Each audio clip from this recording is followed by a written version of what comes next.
this video, I'm going to give you a link to download a rhythm changes backing track, bass and drums. But I think it's also a good idea to go over rhythm changes. What are they? Where can you use them? Can you play them at sessions, jam sessions, or with other musicians? What tunes are they going to call? So there are a bunch of jazz standards that are based on rhythm changes, things like Olio, Anthropology, Rhythm and Ning, and of course the song that it was all based on, which is I've Got Rhythm. Okay, so rhythm changes is a 32-bar tune. It's an A-A-B-A structure. So you've got A, which is 8 bars, then B, which is a repeat of the first A, another 8 bars. C section is 8 bars. It has different changes, and then back to another A section, in this case, letter D. So there you have the 32 bars.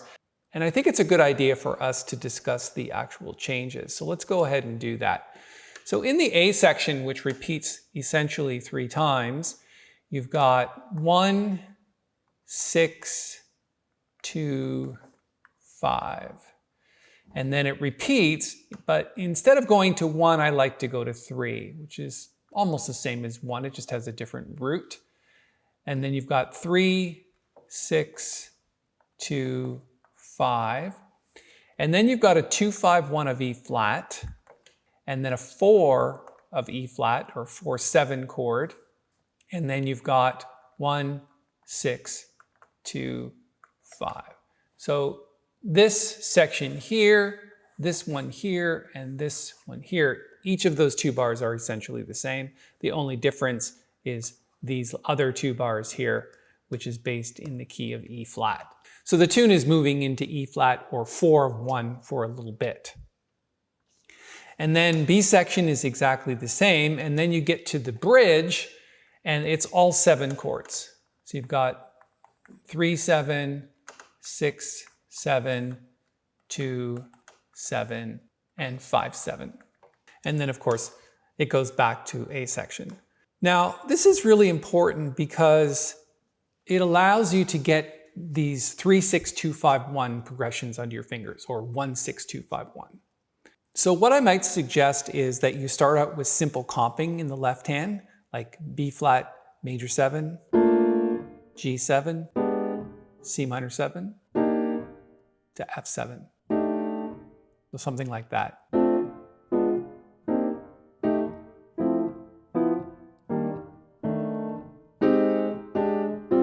So there's our 2, 5 of E flat to 4, 7,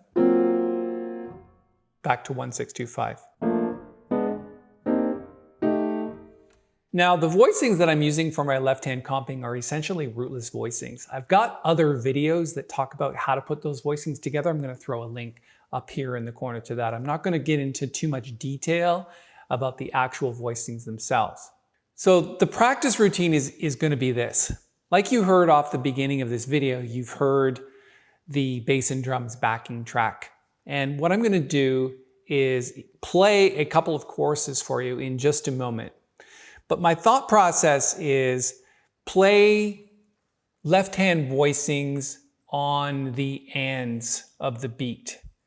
So you've got an 8th note starting off here, and then you want to play on the ands of the beat. So this is 2 and, right? 2 and then dotted quarter note, and then 8th note, and then dotted quarter note and 8th note. So it's continuing like this. So if the beat is 1, 2, a 1, 2, 3, 4.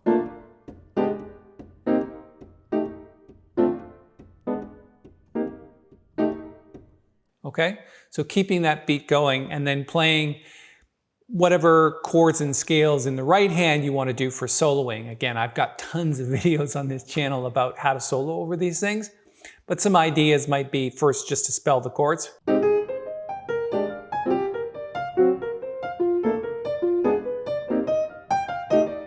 And you might spell the chords going down as well.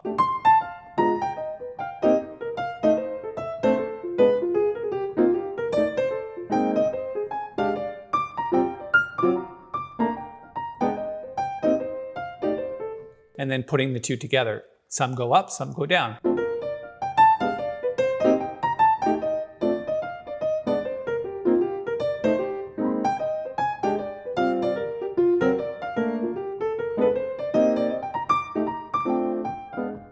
And don't forget, in rhythm changes, it's also a good idea to use blues scales. So if I just used a blues scale, it might sound like this.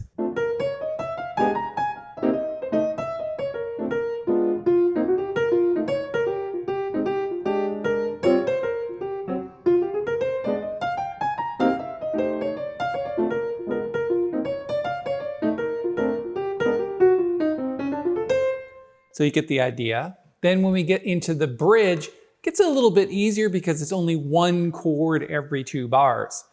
So think about maybe a D7 bebop scale, which would be something like this. So D7 bebop, G7 bebop, C7 bebop, and then F7 bebop. So if we just played bebop scales there, it would work really well.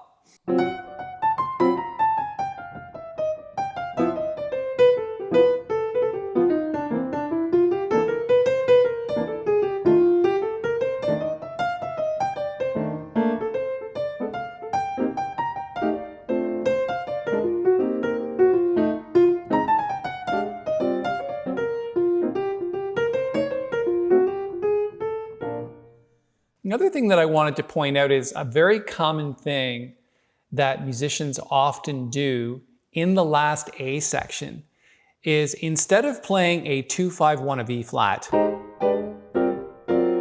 starting on bar 29 here. So I'm talking about this bar here. So normally you would play F minor 7, B flat 7 to E flat, major 7, and then A flat 7.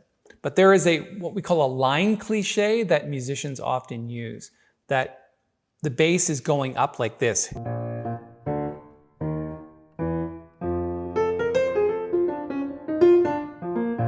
And it often goes down as well. So it can go from B flat to A flat to G flat to F. So right hand can go up, or right hand can come down and bass can go up. And those are essentially the chords. So B flat. That's a very typical line cliche to use in rhythm changes. So the last A section in terms of soloing would be something like this.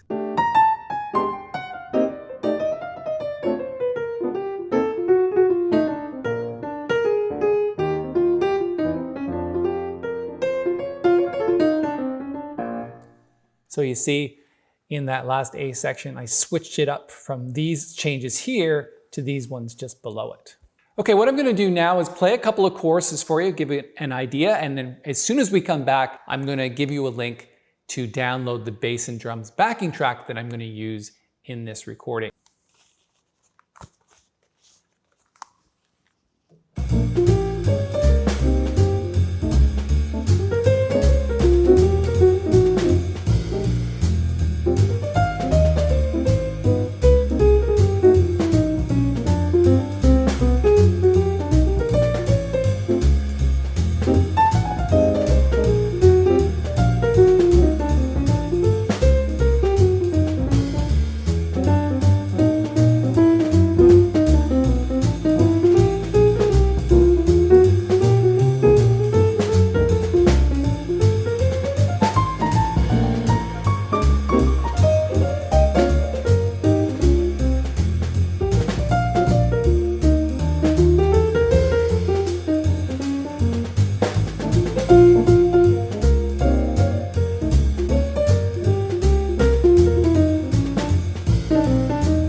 Okay, there you go. There's a couple of choruses of rhythm changes. Very important to learn these because it comes up all the time on the bandstand, and it's essentially something that all musicians know, and you don't necessarily need to know ahead because the trumpet player will take care of that, or the saxophone player.